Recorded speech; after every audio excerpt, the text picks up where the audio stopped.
Elicitation team here in Poland. If this is your first time with us, let me introduce Edunation as a community of teachers.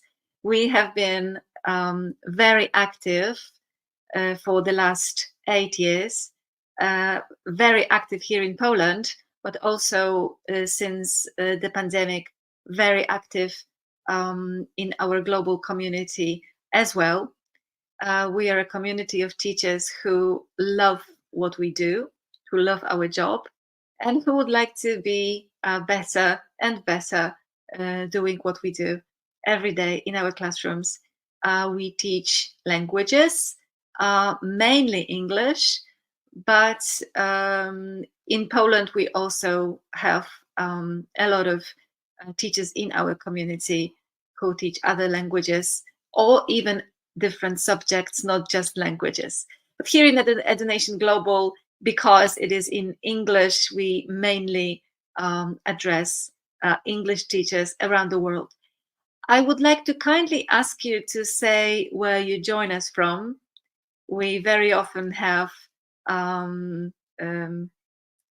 audience coming from all parts of the world, so it will be extremely interesting to see and to read where you come from. I come from Poland. I'm based in Warsaw, and for the last 8 years, me and my partner Anya, plus a lot of teachers who cooperate with us, have been teaching you in webinars and in courses how to be better, happier, more satisfied teachers. So today we will be discussing the subject of how easy it is to teach. I'm an English teacher and I have been one for over 20 years now. And I think that if we introduce clever rules and we don't overcomplicate the process of teaching, it may be a very simple process and a very productive process, very effective process. So this is what I'm going to be discussing with you today. As I said, I have been an English teacher for over 20 years. I have been an academic manager and academic advisor for many years as well. Right now, my main focus is on teaching teachers, so training teachers how to be better teachers. And also I cooperate with quite many language schools in Poland and outside Poland, in processes of making them more professional places of education. Okay, so let us start. Just a few house rules. Those of you who have been with us before, you already know that this webinar is being recorded, which means that tomorrow, those of you who have registered with your email addresses may expect in your inboxes the link to the recording and a certificate of attendance. So don't expect it today. It will not come today, but it will come tomorrow. And experience shows that we very often, unfortunately, end up in your spam folders, in your email inboxes. So look for our emails there. Unfortunately, this is not our fault. This is how inboxes work in those situations in which mass emails are being sent. Now, one more thing. When I start showing you my slides and discussing the title and the topic of today, I will stop looking in comments. But I have a little helper. I have a little elf who, hello elf, say hi to everyone in the comment section, who answers all the questions and is my colleague who is responsible for making sure that all questions, all queries are addressed during this webinar, because I need to focus on the questions of merit and the issues of merit that I have prepared for you today. Okay, and please stay until the very end, because at the very end I will be showing you something and I will have a little a little something for you, as we always do for those of you who come and stay with us live here in our webinar sessions. So let us start. The topic of today is that teaching is easy, and we just don't need to overcomplicate it. Stop overcomplicating it. And the idea for this webinar came to me because I quite often observed, and this is something that I absolutely love doing, observing teachers in their classrooms while they teach. That's the best thing ever. And I would just wish this was the only thing that I was doing, and then giving feedback and working on development, showing teachers what they do very well, discussing room for improvement. I really like it very much. And this year I have had quite a lot of possibilities to do that and opportunities to do that. And my recurring thought while being in your classroom was that you sometimes truly overcomplicate the process.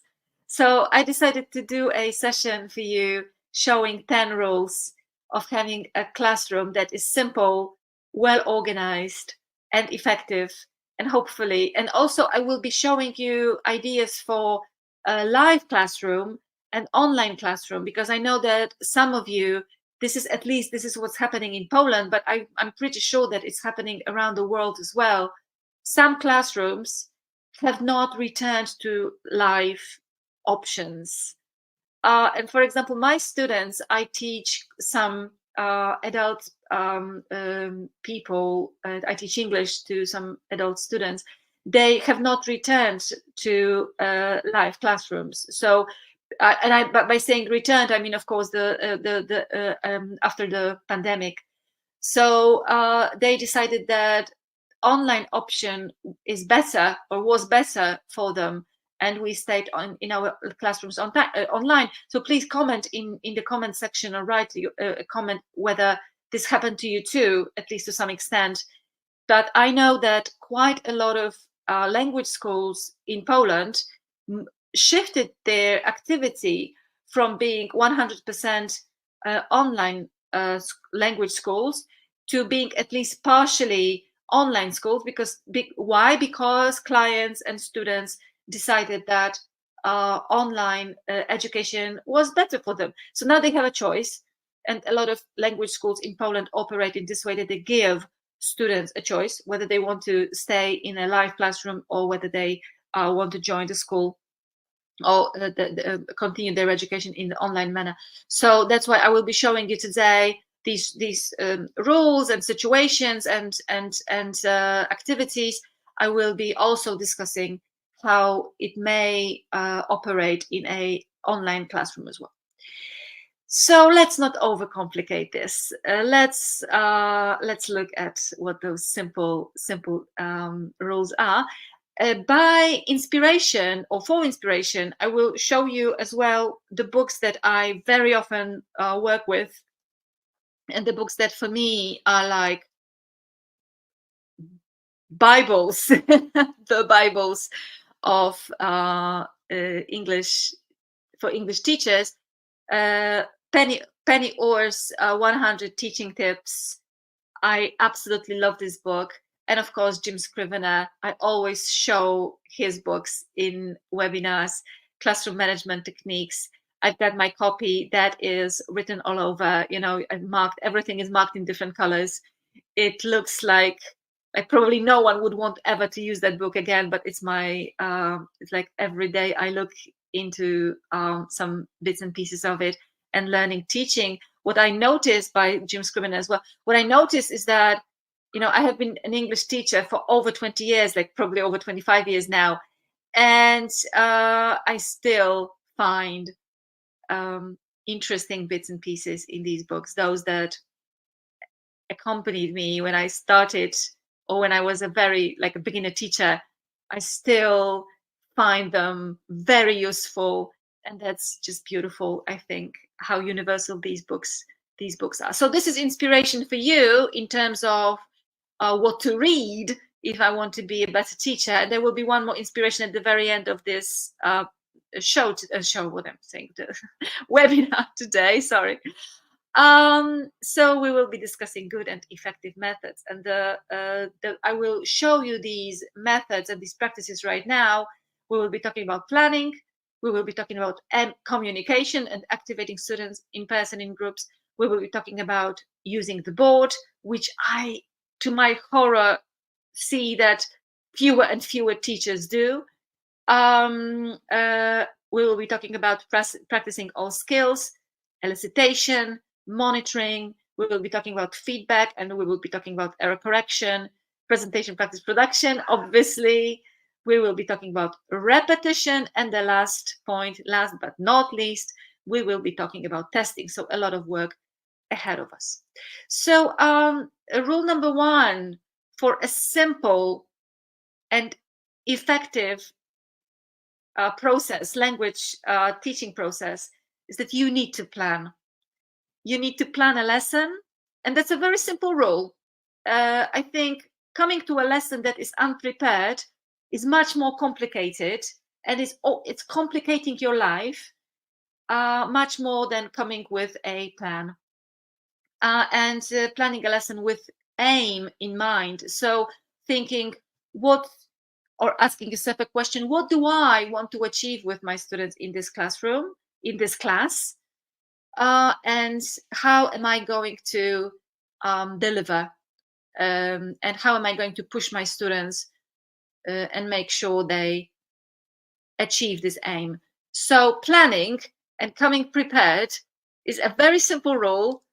If you stick to it, your life will be much easier, your lessons will be better, your PR, so the way your students look at you will be also much better. So plan your lessons. And when you plan your lessons, and it doesn't matter if it's a live lesson, if it's an online lesson, with aim in mind, it means that you know what your students will leave the classroom with. Which new words, which new phrases, which new functions, what new knowledge, what kind of new skill will they leave the classroom with? So that's the first question that you need to ask yourself, and then start planning. But the first question is, what do I want from that lesson? What do I want for my students from that lesson, or for myself? And then I know how I will recognize that I have achieved my aim. What does that mean?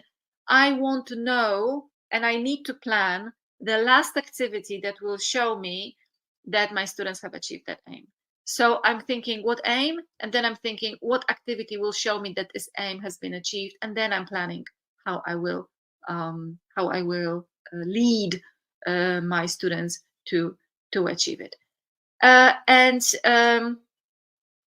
I know that my competition is quite big here.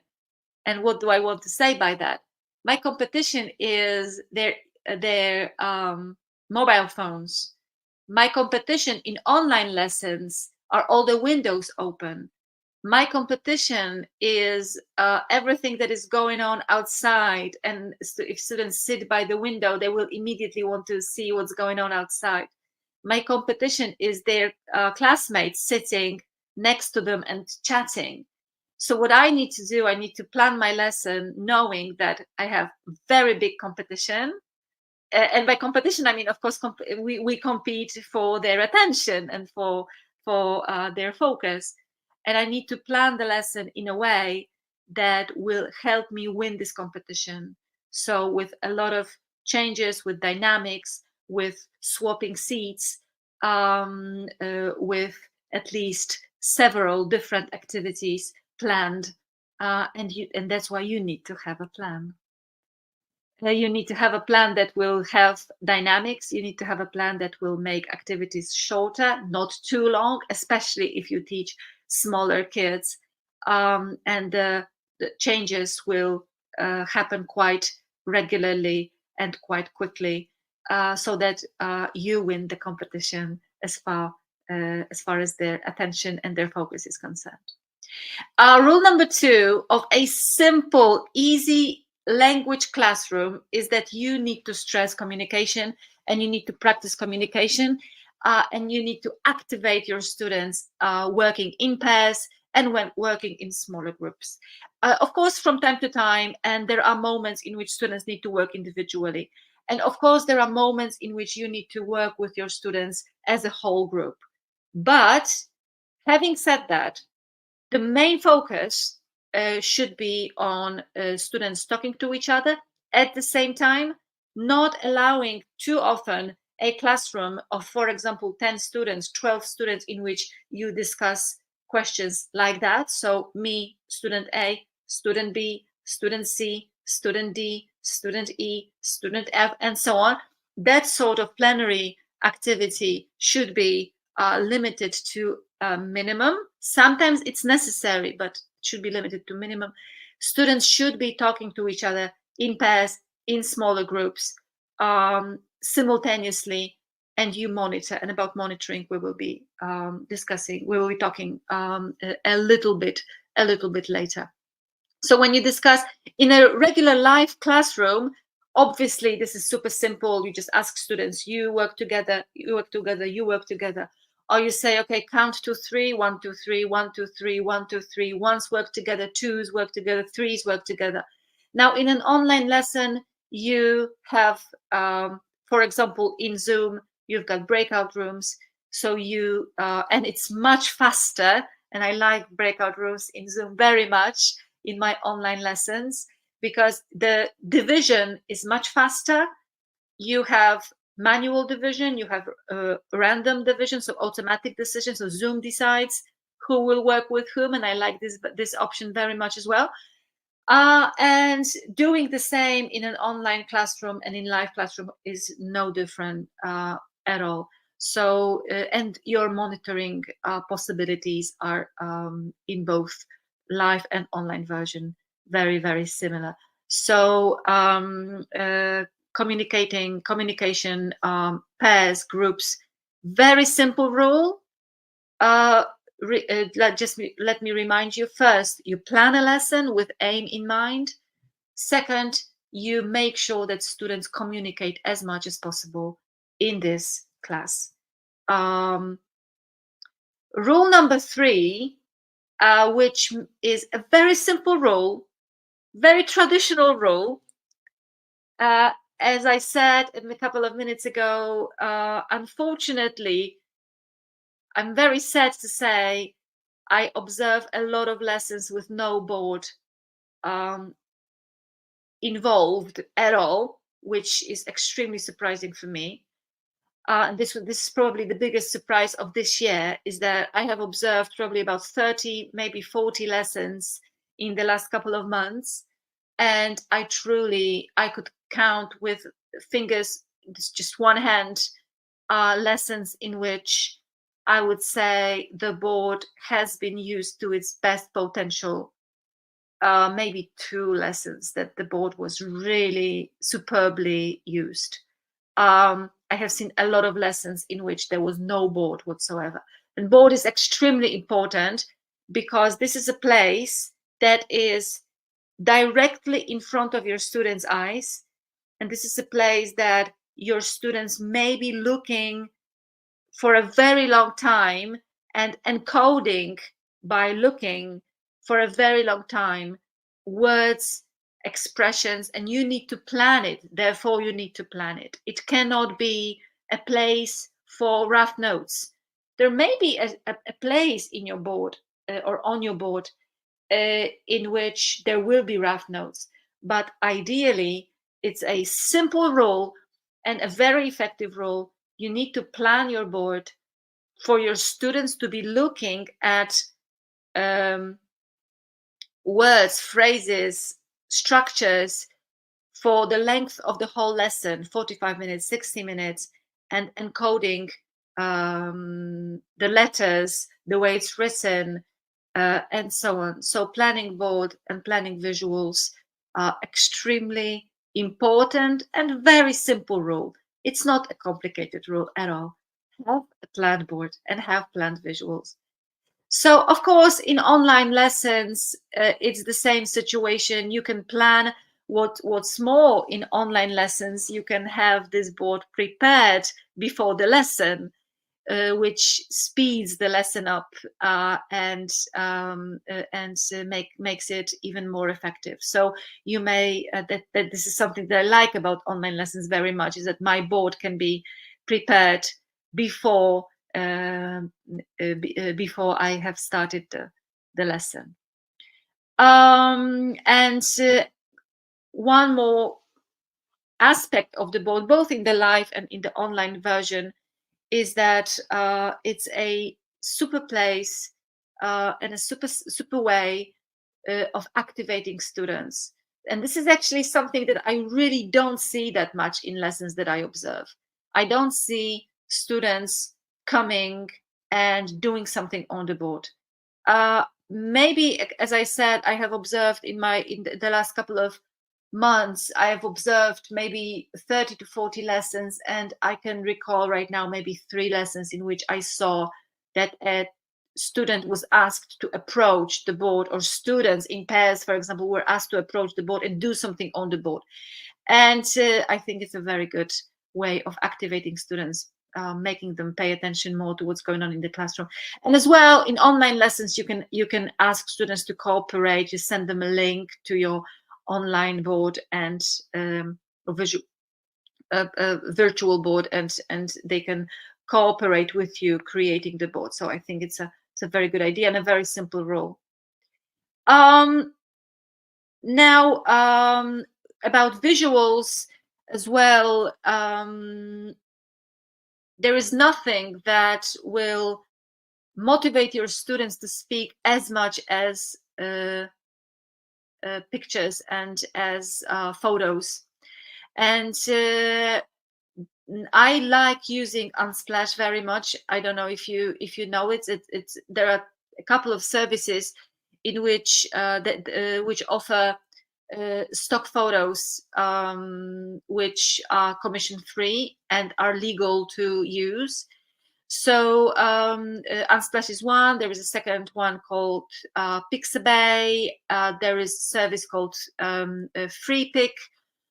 And you can in the box you can type whatever topic you need, for example, business and work, and they will show you beautiful royalty-free photos taken by professional photographers, very good quality, very interesting photos that will help you increase this visual aspect, or increase the quality of this visual aspect in your classes, and also increase the motivation of your students to speak, because there is absolutely no discussion that when you ask your students to speak on the basis of a sentence, of a question, or on the basis of a photo, they will be much more motivated to actively participate in the discussion if they see a photo, if they see a picture. What's important is that the photos that I show are legal, that I have the right to use them. So and I pay a lot of attention to this. So that's why I'm showing you Unsplash, Pixabay, or FreePic. You can.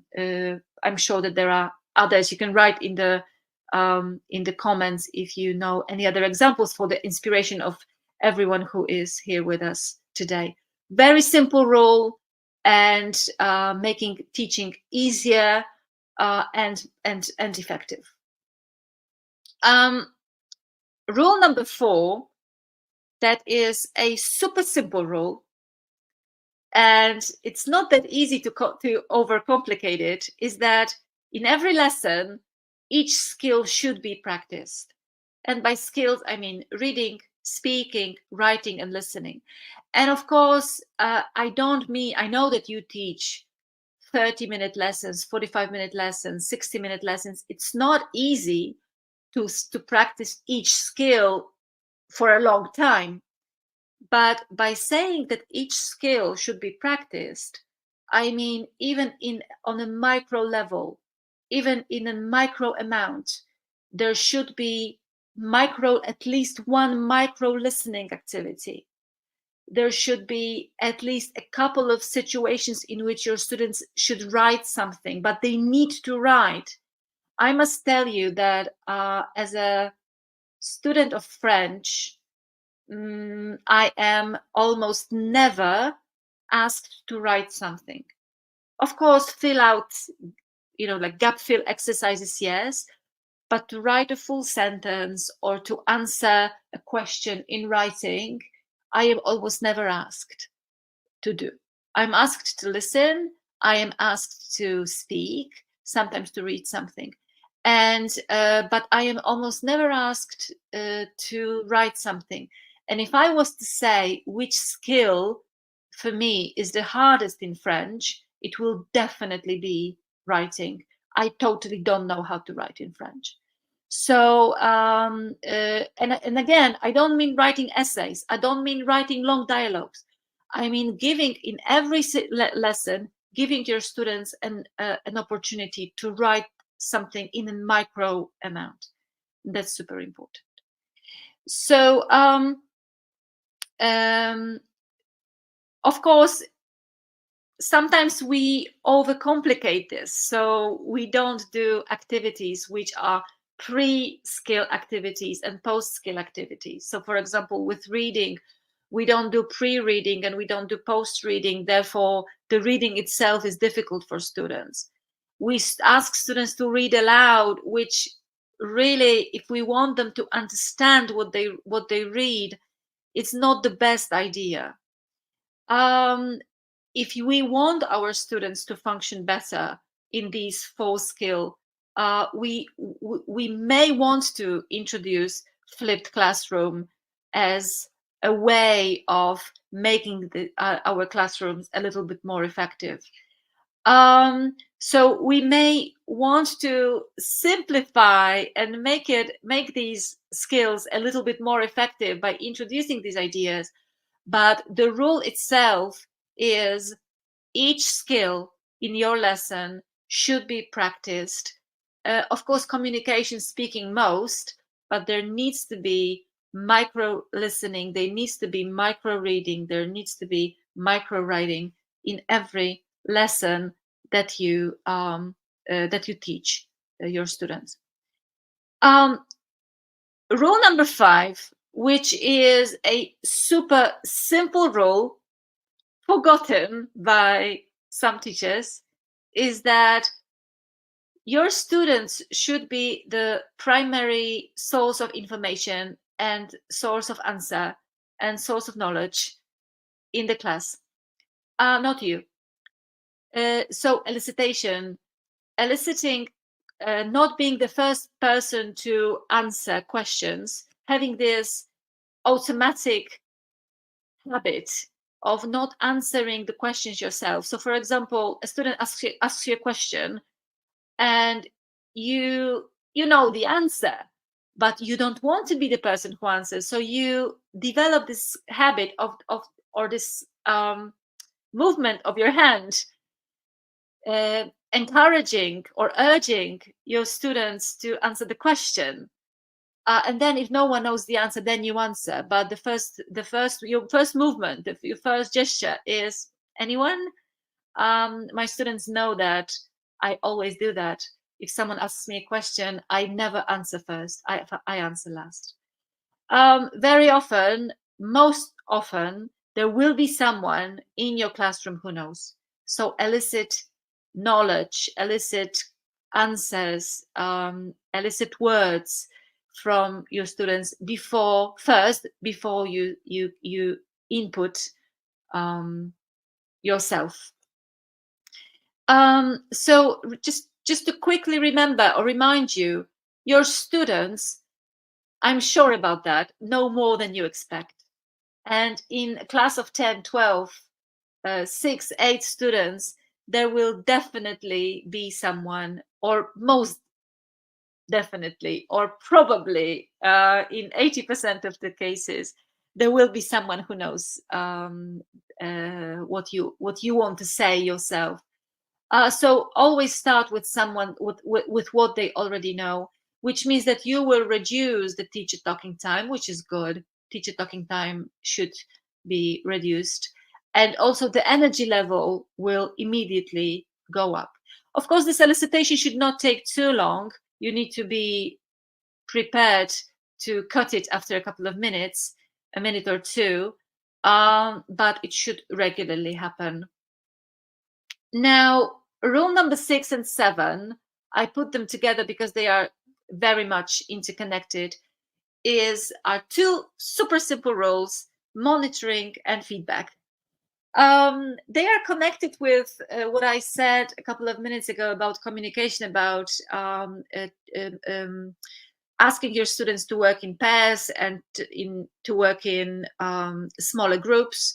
Sometimes I hear teachers saying, okay, so I will ask my students to work in pairs. How will I make sure that they do what they are supposed to do, that they don't talk about something else? How will I know what their mistakes were, and so on? And there is a very simple answer to that: you need to monitor.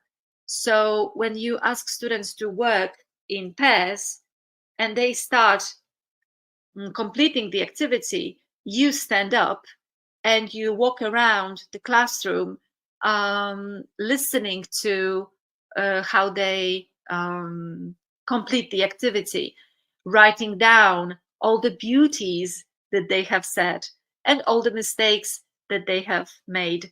And at the very end of such session, you stop the activity, you thank your students for their work, you approach the board and you start writing, thank you very much for saying this, and that. So you thank them, you give them positive feedback about the nice things that they have said, the nice elements that you have heard. And then you said, okay, but I also heard this. How can you correct it? I heard this, and I don't think this is correct. Can you give me a better version? What else could we say instead of do? What else could we say instead of the word think? And so on. So you monitor, and after monitoring, you give students feedback, and feedback needs to be divided into the things that you thank your students for and the things that you would like them to correct. And that's why I put monitoring and feedback together, because in my opinion, they need to go hand in hand. It's very difficult for me to imagine that once you have monitored students' work, there's going to be no comment, no sum up, no summary after this kind of activity. And the same goes for a lesson online. So when I work in Zoom and I divide my students into pairs, smaller groups, and they work in breakout rooms, I monitor by joining a breakout room, 1, 2, 3, listening to how they complete an activity, and again, just as in a live classroom, taking notes. And after the whole activity has been completed and everyone comes back to the main session, I open a virtual board and I say, okay, so let's just talk about how you completed this activity. Thank you very much for saying this, and that. So I give positive feedback. But I've also heard a couple of things that I want to clarify or that I want to correct. Someone said that, and of course I don't say, you said this, but students know very well, and they know that they can say, oh, this was my mistake. I know that I said that. Thank you for correcting it. So remember that in this aspect, we, in communication activities, we very often let students speak without paying so much attention to the fact that they have made a mistake. This mistake will be corrected later. When your students speak fluently, it's not a very good idea to stop them and to correct their error, because this fluency is valuable. We don't want to break it. We don't want to stop it. And this, the moment that I talked about, the fluency moment, is very much connected with, again, a very simple teaching rule called presentation, practice, production. And this rule is connected with introducing new language. Our lessons are always a combination of revision and something new, something old and something new. And when we want to introduce something new, and I mean new language, new vocabulary, new grammar, new structures, functional language. The rule of presenting, practicing, and producing is a very, very simple rule. Of course, you can want to, you may want to complicate it a little bit. That's fine. You can make it a bit more complex. But my suggestion is don't, because this way of presenting language to students is effective. So first of all, your students see something new. It's presented to them. It's presented in the form of a text. It's presented in the form of something that you write on the board. It's presented in the form of something that you say. It's presented in the form of something that they have heard in a listening activity. And you draw their attention to the new aspects of language that you will be working on. And that's a very simple way of presenting language, new language. It's bolded, it's underlined. You ask your students about the meaning of it, whether they know it. Elicitation. So again, rule, I think, number 5 that I just mentioned. And then when this has been presented and explained, how it's built, what it means, the rules of creating, the structure, you allow your students to practice the words, the grammar, in a very controlled way. And by saying controlled, I mean they need to drill it. They need to focus very much on the form, not speaking fluently, but on making sure that they know how this word, this structure, this grammar works, how it works, how it is built, what it looks like.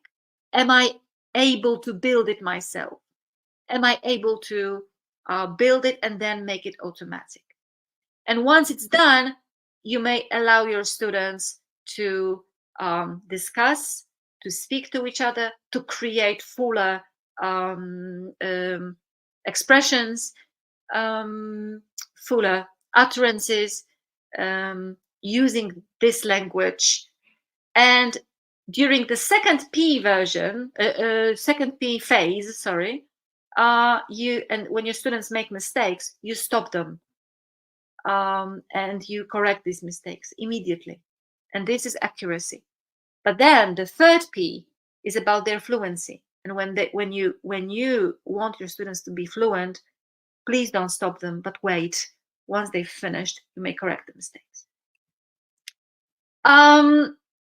The 9th rule, and that's a super simple rule, is something that I actually already mentioned. Your classroom is a combination of something new and something old, something that they've already done. And we need to review it. We need to recycle it. And think about the lesson as scales. On one side of these scales, you put something new. On the other one, you put revision and working on things that they've already done, that they've done before, that they've already had contact with. And there needs to be a balance. A good lesson will not be a lesson with only new things happening and revision forgotten. A good lesson will not be a lesson in which only revision, unless it's a revision lesson. That's, of course, an exception. But just the regular lesson, only revision and nothing new. A good lesson is a lesson in which this an aspect of novelty, an aspect of recycling, they play or dance with each other in a kind of 50-50, let's say, ratio. And in terms of revision, something that is, again, a rule that it's connected with revision very much. So it's not next rule, but it is connected with revision, is creating revision or thinking about revision in a way of building with your students the skill of thinking in a higher order. So as you probably know, there is something called lots and hots. So lower order skills, lower order thinking skills, and higher order thinking skills. And higher order thinking skills are ways of thinking in which students need to find differences, in which students need to find similarities, in which students find categories, in which students generalize, or in which students need to finish open-ended sentences. So we don't just ask students, so what does that word mean? Or do you remember that word? Tell me, translate it into Polish.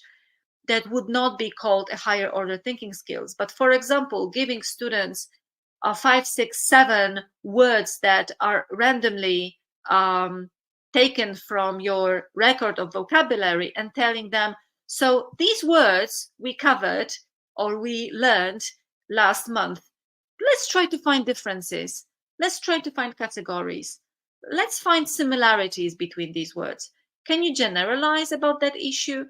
And so on. So think about how you can introduce higher order thinking skills in revision. Why? Because your students' memory will be will be enhanced very much, not by introducing activities which are from the order of lower thinking, tell me the meaning or translate, but higher order makes students remember and encode vocabulary much more effectively. And the last super simple rule is the rule of testing or the rule of assessment. I am a very big fan of testing students, but testing them in a way that doesn't scare them, testing them in a way that doesn't lower their self-esteem, sometimes testing them, not even calling a test, but just checking how well we are doing, how much we've understood, how well we have understood the particular grammar bits, or how much we understand, how much we remember. Testing, assessment is crucial for students to know how they are doing, but also it is crucial for you to know how well you are doing. So a very simple rule, and this is the last rule that I want to talk to you about today, is the rule of testing and the rule of assessing students' progress very regularly, but not in an oppressive way, and always informing students that there will be a test coming. So you may have a rule of always a test on Monday, or that you may have a test. You may have a rule of a test every 2 weeks. You may have a rule of you create a test, my dear students. But a very important thing is, if you want your students to write a test, tell them which pages, what vocabulary range, which grammar bits, what this test will cover. Why? Because this gives them a chance of reviewing, and the biggest asset connected with testing, the biggest benefit connected with testing, is the fact that students review and revise before the test. And that's super important. So I create Google Forms, for example, or I ask my students to, and that's for online lessons or for live lessons, if I want them to write a test at home, for example, why not? Or I ask students to create Google Forms for tests as well. So very, very often my students write tests for each other or for one another, which are mainly aimed at reviewing, because when they create these tests, when they write these tests, they review very much. And then, of course, they know that it's just a game or just an activity, not a test that will have any impact on the final result in their in the semester or in the year. So test for me is a learning tool. It's not a tool of oppression, but it's a learning tool, and I believe in this tool very much. I like doing the same test 2 or 3 times because it is reviewing and because it is revision. I like being sure that my test teaches students something, not just oppressively measures them. I want them to do the same test for the second time to check if they have done better for the second time. I like my test to be open in character. So not that only one answer is correct, unless it is necessary, of course. And I like being sure that I gave my students a chance to prepare to this test, because I believe very much that this preparation is more important than the test itself. Now, when we do a test with my students, I very often ask them, look at this test and look at the results without a note. What note would you give yourself and why? What are you exceptionally good at? When you look at your results, what are you exceptionally good at? When you look at these answers, these results, do you think that you have learned something really exceptionally well? Do you feel that you need to work on something a little bit more? In self-assessment, do you feel that you have worked enough? And do you feel that your level is growing? Do you feel that your level has grown in the last month? Now, these questions, of course, we don't have too much time for a lot of questions like that. But from time to time, having a discussion with an individual student related to how well they are doing raises their awareness, and in my opinion, makes them a better learner. Okay, listen. So we discussed 10 rules. 10 rules of simple language education, simple lesson, English lesson, a lesson that has been planned with aim in mind, a lesson in which you practice communication in pairs and in small groups, a lesson in which you use your board and visuals, in a lesson in which, at least on a micro level, every skill has been practiced, a lesson in which you elicit, a lesson in which you monitor, a lesson in which you give feedback and you correct errors, a lesson in which you introduce new language using presentation, practice, production method or technique, a lesson in which you repeat, and a lesson in which you test. I hope that this was instructive and this was interesting for you. Before I say goodbye to you, I would like to remind you that for all of you, those of you who are interested in practical rules, practical applications, ideas that make your teaching more effective, ideas that make your teaching better and you happier, we have prepared a manual, and I would like to show you this manual right now. This manual is called 100 Classroom Dilemmas with Practical Tips for Teachers, and it has been on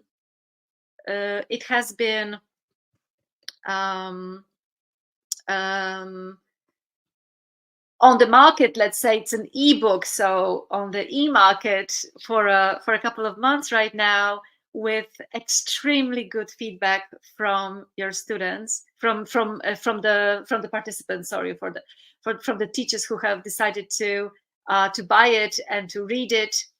So let me show you what it looks like. I will show you the example pages. and example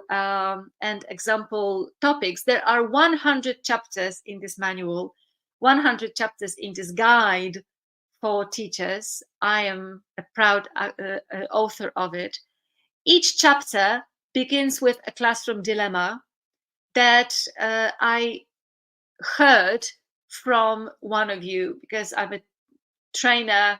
I observe lessons, so I have contact with you very often. So there are classroom dilemmas, and I will show you the exact dilemmas in a moment. And there is a practical explanation from me about what to do with that dilemma. There is in every chapter a bit called "Watch out for these teaching traps," so don't make these mistakes. And there is a task, and this task is introduced with the words "your turn." So, and this times 100. So we've got 100 chapters with a dilemma, with practical application, practical tips, with mistakes that you should not make, and with a tip. And here they go. The chapters, there, as I said, there are 100 chapters. You see the web address on the screen. We discuss in chapter 1, for example, we examine when games are a waste of time. In chapter 2, we check whether the games we've chosen actually contribute anything, in which we play a little, in which we learn how to develop a foreign language through games and activities, in which we examine open-ended tasks. And as you see, there are many, many, many chapters, 100 in total, and they practically cover all dilemmas that I've heard in the last years from teachers. Homework more appealing, the right textbook, students who resist using textbook. We learn about the Ebbinghaus forgetting curve. We discuss whether it's worth working on pronunciation in language classes. We learn how to teach writing. We effectively teach writing. We motivate students to write from the very beginning, from lesson 1, in which we balance language skills, and so on and so forth. I'm not going to read to you the titles of 100 chapters because that would take us a while. So, and the final chapter, chapter 100, is the final chapter where we wonder what else a teacher can do besides teaching without giving up the job they love. And now, what I wanted to say is that for those of you who are live with us right now, we have got a special promo, obviously, because we always do. So those of you who would like to buy that e-guide, e-manual for teachers with tasks, who want to buy it in Polish zloty instead of paying 159 today, tonight, until midnight, you may buy it for 129 PLN. If you buy in euro, instead of buying for 39 euro, you can get it for 29 euro, and it will be with you immediately, automatically, to read and to learn from. So thank you very much. I hope that this was instructive. I hope that you enjoyed, and as always, there is a lot of practical application in our webinars. I hope that you will take a look at 100 Classroom Dilemmas, which is a manual, e-manual, e-guide for you. I'm sure about that. Very, very, very practical. And thank you very much. Probably, I think this is before summer holidays, this is my last meeting with you. So I wish you wonderful summer, and please return to EduNation Global webinars as of September. Thank you very much. Have a great summer. Have a look at 100 Classroom Dilemmas, and remember that teaching is easy, and let's not overcomplicate it. Good night.